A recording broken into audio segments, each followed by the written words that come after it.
Indonesia, sebagai negara kepulauan terbesar di dunia, memiliki kekayaan budaya yang luar biasa dalam bentuk keberagaman suku bangsa.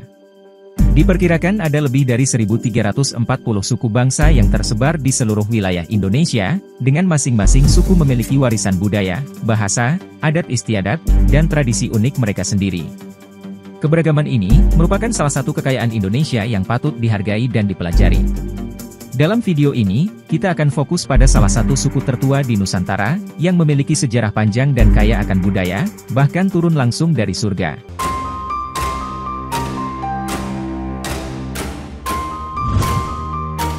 Sebelum membahas tentang suku tertua di Nusantara, penting untuk memahami latar belakang mitos Atlantis dan penemuan lokasinya di Asia. Mitos tentang Atlantis telah menjadi perbincangan dan teka-teki yang menarik para peneliti dan sejarawan selama berabad-abad, namun puncak keyakinan datang ketika Profesor Arício Santos, seorang ahli nuklir asal Brazil, mengungkapkan penemuannya mengenai lokasi Atlantis yang sesuai dengan kriteria yang diungkapkan oleh Plato. Profesor Arício Santos secara tegas menyatakan bahwa Atlantis sebenarnya berada di Asia, bukan di sekitar Eropa atau Amerika seperti yang dianggap sebelumnya. Penelitiannya selama puluhan tahun membawanya pada kesimpulan bahwa Atlantis terletak di sepanjang antara India dan Indonesia. Pada masa lalu, Indonesia dan India diyakini merupakan satu daratan yang bersatu, sebelum bencana alam memisahkan keduanya. Bahkan, Indonesia sering disebut sebagai India kuno, dan raja-raja di Nusantara menggunakan gelar Malik al-Hind, atau Raja dari Hindustan. Bahkan saat penjajahan Belanda, nama Hindia Belanda digunakan untuk merujuk kepada wilayah ini, sebelum akhirnya berganti menjadi Indonesia. Sebuah teori juga mengemuka bahwa kata Indonesia berasal dari Indian East Asia, atau bangsa India di Asia Timur.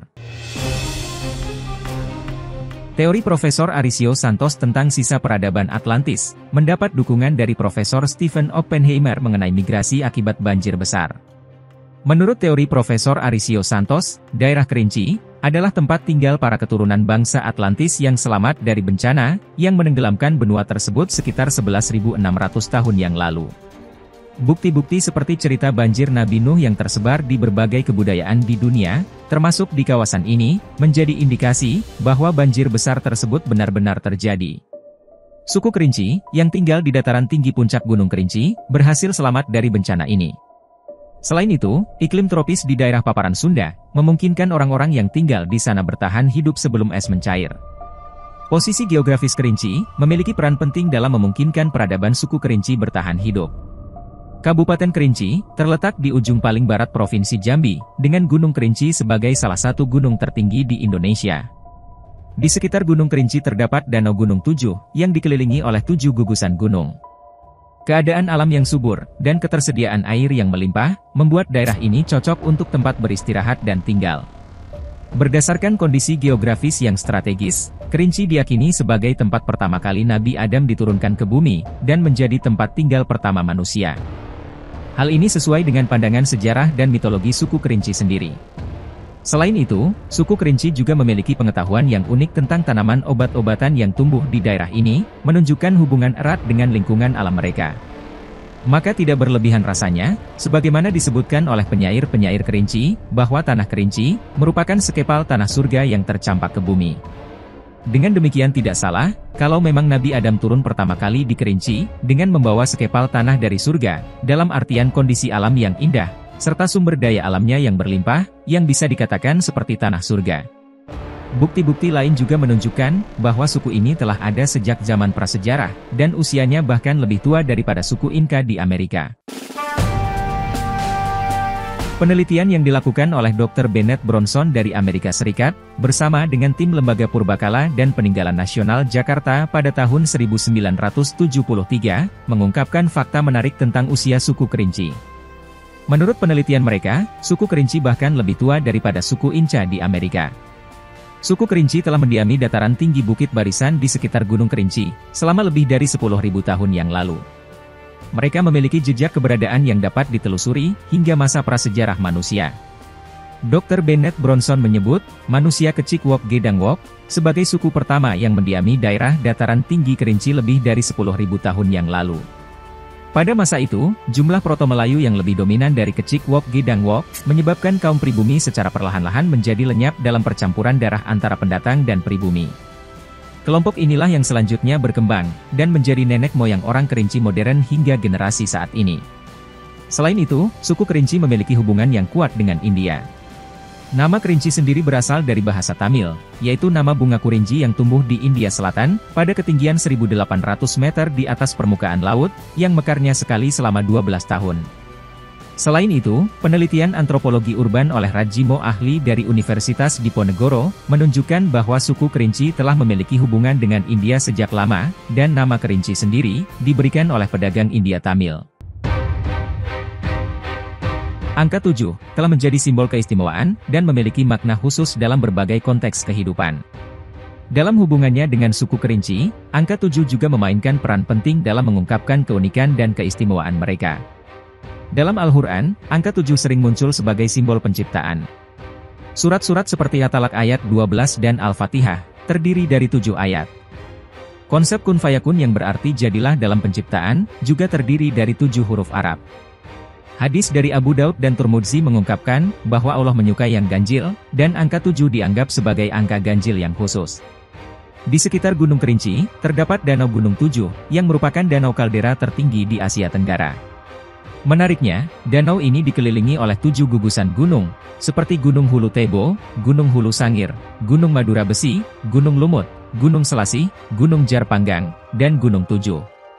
Keberadaan 7 gunung di sekitar danau ini, memberikan nuansa magis dan keistimewaan alam yang unik. Oleh karena itu, tak heran jika Gunung Kerinci, dianggap sebagai tempat pertama kali Nabi Adam diturunkan di muka bumi. Hal ini mengaitkan Kerinci dengan konsep kehidupan surga atau alam setengah surga, yang memiliki keindahan alam dan sumber daya alam yang melimpah. Indonesia sebagai negara dengan keberagaman etnis yang kaya, juga memiliki sejumlah suku bangsa tertua selain suku Kerinci. Suku Ajak adalah suku pertama yang diketahui datang ke wilayah Indonesia dan menetap di Pulau Jawa, terutama di bagian Jawa Timur. Mereka diperkirakan tiba dan mendiami Pulau Jawa sekitar 500.000 hingga 1 juta tahun yang lalu. Namun, sayangnya, suku Ajak menghilang sekitar 20.000 tahun yang lalu, meninggalkan misteri tentang kehidupan dan kebudayaan mereka. Di dataran tinggi Aceh, terdapat suku yang dikenal sebagai suku Gayo. Mereka diperkirakan berasal dari India, dan mulai datang ke Tanah Gayo sekitar 2000 tahun sebelum Masehi. Saat ini, suku Gayo menjadi mayoritas di Aceh, terutama di Kabupaten Aceh Tengah, Bener Meriah, dan Gayo Lues. Kehadiran suku Gayo, memberikan warna budaya yang khas di wilayah tersebut. Di barat Pulau Sumatera, terdapat suku yang mendiami Pulau Mentawai sejak 500 sebelum Masehi, yaitu suku Mentawai. Suku Mentawai tidak hanya tinggal di Pulau Mentawai, tetapi juga menyebar ke pulau-pulau sekitarnya, seperti Pulau Siberut dan Nias. Salah satu hal yang menarik tentang suku Mentawai, adalah ketahanan mereka terhadap pengaruh budaya luar, dan tetap mempertahankan keaslian budaya mereka. Kemudian juga ada suku Dani, suku asli tertua yang ditemukan di Papua, terutama di Lembah Baliem. Mereka juga menyebar ke Pegunungan Tengah, Jayawijaya, dan bahkan hingga Puncak Jaya. Tidak diketahui secara pasti sejak kapan suku Dani mendiami Papua, namun diperkirakan mereka telah ada ratusan tahun yang lalu. Kebudayaan suku Dani masih terjaga dengan baik hingga saat ini, dengan melestarikan ajaran nenek moyang mereka, dan menerapkan tradisi-tradisi khas suku tersebut. Selanjutnya ada suku Dayak yang mendiami Pulau Kalimantan, dan terbagi menjadi beberapa rumpun, seperti Rumpun Kelemantan, Rumpun Iban, Rumpun Apokayan, Rumpun Murut, Rumpun Ot Danum Maju, dan Rumpun Punan. Menurut penelitian, suku Dayak adalah suku terbesar dan tertua yang mendiami Pulau Kalimantan. Mereka memiliki tradisi yang unik, seperti rumah panjang, senjata tradisional, dan festival-festival budaya yang menggambarkan kekayaan kebudayaan mereka. Tak ketinggalan suku Baduy, yang merupakan suku yang tinggal di wilayah Banten, khususnya di Kabupaten Lebak. Suku Baduy terdiri dari 2 kelompok utama, yaitu Baduy Dalam dan Baduy Luar. Mereka memiliki kehidupan yang sederhana, dan memegang teguh tradisi serta kepercayaan leluhur. Suku Baduy terkenal, karena menjaga keseimbangan alam, dan hidup dalam harmoni dengan lingkungan sekitar mereka. Selain suku-suku yang telah disebutkan barusan, Indonesia juga memiliki sejumlah suku bangsa lainnya yang juga diklaim sebagai suku tertua. Suku Melayu, Muna, dan Tomuna, adalah beberapa contoh suku bangsa yang memiliki warisan budaya yang unik di Nusantara. Suku-suku ini tersebar di berbagai wilayah, seperti Sumatera, Sulawesi, dan Maluku. Meskipun suku Kerinci dapat dianggap sebagai suku tertua di Nusantara, penting untuk diingat, bahwa keberagaman suku bangsa Indonesia, merupakan kekayaan budaya yang harus dihargai dan dijaga. Setiap suku memiliki warisan budaya yang berharga, dan memberikan kontribusi penting terhadap identitas dan kekayaan Indonesia sebagai negara. Melalui pemahaman yang lebih mendalam tentang suku-suku tertua di Indonesia, kita dapat lebih menghargai dan melestarikan kekayaan budaya yang dimiliki oleh setiap suku bangsa.